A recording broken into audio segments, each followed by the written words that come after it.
खुलुमबाय। बर' थुनलाइ आफादनि 62थि बोसोरसालिया जथुम्माया क'क्राझार जिल्लानि सिङाव थानाय पाटगाव ओनसोलनि रानि खालायस्रि फोथाराव जागासिनो दङ।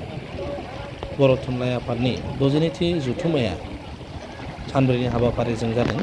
23, 24, 25 आरो 26।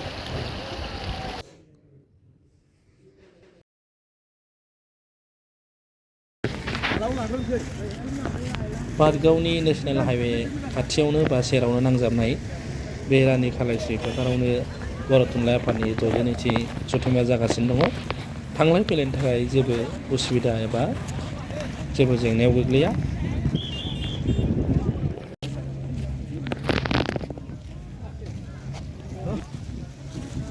ओनसोलनि मानगोनां रायजो राजा, फरायसुला फरायसुलि जौसाङाव सिबिनो सानदों।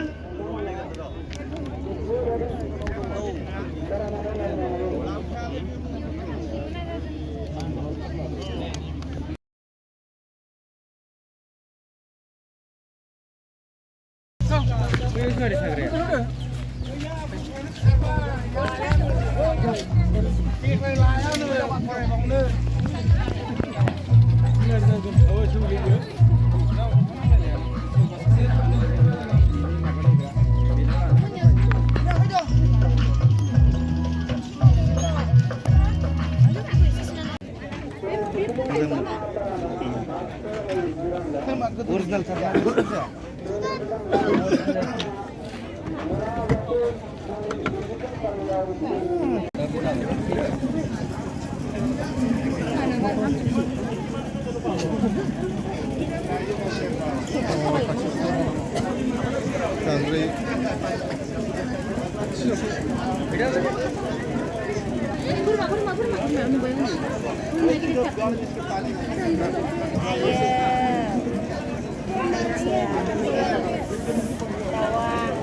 ini